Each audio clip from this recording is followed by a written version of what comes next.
Oke, bismillah. Assalamualaikum warahmatullahi wabarakatuh. Perkenalkan, nama saya Ridwan Miski dengan NIM 4242301018. Di sini saya akan menjelaskan judul PBL saya, yaitu Artificial Intelligence in Agricultural Drone. Nah, pada judul ini yaitu proyek ini berfokus pada pemanfaatan teknologi kecerdasan buatan yang dipadukan dengan drone untuk membantu sektor pertanian, khususnya dalam pemetaan dan analisis lahan secara otomatis dan efisien. Oke, selanjutnya di sini ada bagian identitas kelompok saya. Nah, kelompok kami ini beserta 6 anggota yang terlibat dalam proyek ini. Beberapa anggota berperan sebagai programmer yang bertanggung jawab pada sistem AI dan pemrograman. Kemudian ada bagian elektrikal yang fokus pada rangkaian dan sistem kelistrikan drone, serta bagian mekanikal menangani desain fisik dan struktur drone. Oke, next lagi sini ada project backgroundnya. Nah, latar belakang proyek ini yaitu berangkat dari kondisi pertanian di Indonesia yang sebagian besar masih menggunakan metode konvensional. Metode tersebut cenderung tidak efisien dan memakan waktu banyak. Nah, kurangnya data yang tepat membuat pengolahan lahan dan hasil panen jadi tidak optimal. Nah, dengan adanya perkembangan teknologi artificial intelligence, drone terbuka peluang besar untuk memodernisasi sistem pertanian agar menjadi lebih cerdas, efisien, dan berkelanjutan. Oke, next lagi sini ada project timeline-nya. Nah, pada project timeline ini yaitu digunakan sebagai acuan pelaksanaan PBL kami. Nah, ini berlangsung dari bulan September hingga Januari. Nah, timeline ini menyusun kegiatan proyek secara bertahap dimulai dari kick off PBL, studi literatur, penyusunan WAP dan RAB, serta pencarian referensi desain sebagai dasar perencanaan proyek. Nah, tahap selanjutnya yaitu berfokus pada pembuatan dan konsultasi desain mekanikal serta perancangan sistem wiring hingga desain dinyatakan itu selesai. Setelah itu, proyek masuk ke tahap implementasi, pembuatan program, simulasi perakitan mekanikal dan wiring, serta proses pengujiannya. Nah, pada tahap akhir dilakukan finishing sistem, penyusunan laporan dan logbook, serta persiapan benchmark dan evaluasi akhir. Oke, selanjutnya di sini ada tahapan mekanikalnya. Nah, pada tahap desain mechanical drone ini dibuat dengan mengikuti standar frame drone yang umum digunakan, baik dari ukuran maupun letak lubang bautnya. Dengan mengikuti standar tersebut, semua komponen dapat dipasang sesuai dengan datasheet tanpa perlu melakukan perubahan atau modifikasi tambahan. Nah, drone ini menggunakan konfigurasi quadcopter dengan 4 lengan yang disusun secara simetris, sehingga jarak antar baling-baling sudah diatur agar tidak saling bertabrakan dan tetap menjaga kestabilan drone-nya. Nah, pada bagian tengah disediakan ruang utama untuk pemasangan Raspberry Pi 5-nya, SPDB F405V3 dan modul GPS Miko Air M10G5883M. Penempatan komponen ini dibuat rapi dan seimbang agar berat drone tersebut merata. Nah, di bagian bawah frame terdapat dudukan khusus untuk kamera Logitech C920 yang diposisikan menghadap ke bawah agar dapat mengambil gambar dengan sudut pandang yang baik dan tidak terhalang oleh rangka drone. Selain itu, desain alas drone disesuaikan dengan ukuran baterai LiFePO 11,1 volt 5200 mAh ditempatkan di bagian atas frame. Nah, posisi baterai ini dipilih agar mudah dipasang dan dilepas, sekaligus membantu menjaga keseimbangan drone secara keseluruhan.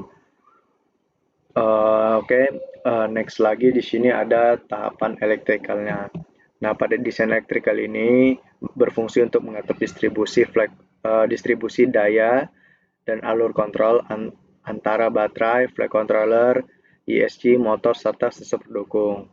Sumber daya utama berasal dari baterai Li-ion 11,1 volt yang terhubung langsung ke ESC, SPDB BL5 SPDB melalui kabel positif dan negatif. Pada jalur daya ini dipasang juga kapasitor. Nah, ini berfungsi meredahkan lonjakan, tegangan, dan mengurangi noise listrik agar sistem lebih stabil. Nah, selanjutnya lagi ini ada flight controller juga terhubung dengan modul GPS-nya, yaitu untuk memperoleh data posisi dan navigasi buzzer sebagai indikator suara serta receiver untuk menerima perintah dari remote control. Seluruh koneksi ini disusun secara struktur agar aliran data dan daya berjalan baik tanpa saling mengganggu. Oke, next lagi sini ada flowchart-nya atau diagram alirnya. Nah, dimulai dengan tahap start sebagai awal sistem drone pertanian dijalankan. Kemudian dilanjutkan dengan persiapan seluruh hardware seperti flight controller, baterai LiPo, kamera, SD card, Raspberry Pi, dan lain-lain. Setelah drone dinyalakan dan sistem aktif, Raspberry mengaktifkan Wi-Fi hotspot sebagai jaringan lokal, sehingga pengguna dapat menghubungkan handphone ataupun laptop dan mengakses web control melalui IP lokal. Melalui web control tersebut, pengguna membuat rute penerbangan berupa waypoint sesuai area lahan yang akan dipetakan. Kemudian, drone terbang secara otomatis mengikuti rute tersebut. Selama penerbangan, kamera mengambil foto udara secara berkala dan menyimpannya ke penyimpanan Raspi. Sementara sistem terus mengecek apakah seluruh waypoint telah dilalui. Nah, jika sudah selesai, drone secara otomatis akan kembali ke titik awal dan dimatikan dan proses penerbangan akhir. Dan selanjutnya, foto udara diintegrasikan ke software pemetaan untuk diolah menjadi peta digital yang siap digunakan untuk analisis. Oke, next lagi di sini ada problem solvingnya. Nah, yang pertama yaitu bagian elektrikal. Nah, selanjutnya ada conquer. Nah, conquer ini apa? Conquer itu yaitu masalah utama yang sedang dihadapi. Nah, di bagian elektrikal ini masalahnya yaitu blok diagram sulit diselesaikan karena alur data dan por beberapa mode tidak jelas. Nah, yang kedua yaitu ada cause atau penyebab dari masalah tersebut. Nah, yang pertama yaitu ada pinout komponen berbeda, tidak lengkap, ada perbedaan versi flight controller, menyebabkan confusion, dan lain-lain. Dan selanjutnya lagi ada countermeasure. Nah, pada countermeasure ini yaitu solusi atau tindakan untuk masalah ini. Yang pertama ada cek datasheet modul yang tersedia, cocokkan pinout dengan versi flight controller, buat connector list sebelum menggambarkan blok, dan 4. Perbarui blok diagram setelah seluruh pinout diverifikasi. Nah, selanjutnya lagi yaitu ada PIC, yaitu orang yang bertanggung jawab pada bagian elektrikal ini. Nah, untuk PIC sini yaitu teman saya Kevin Siregar.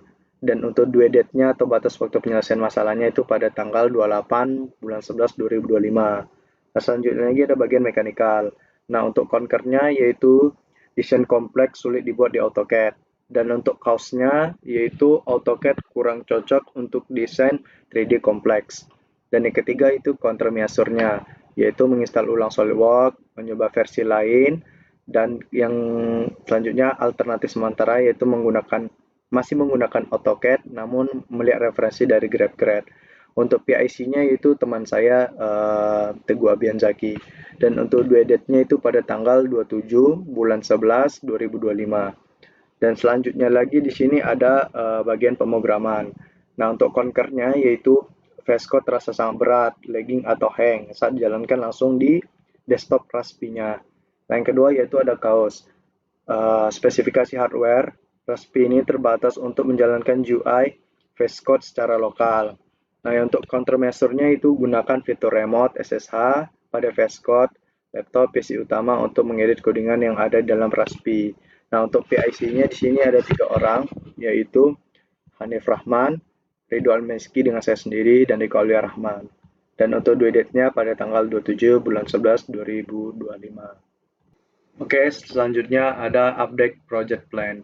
Nah, ini menunjukkan penyesuaian rencana pengerjaan proyek PBL saya, yaitu proyek Artificial Intelligence in Agricultural Drone dalam bentuk project planner.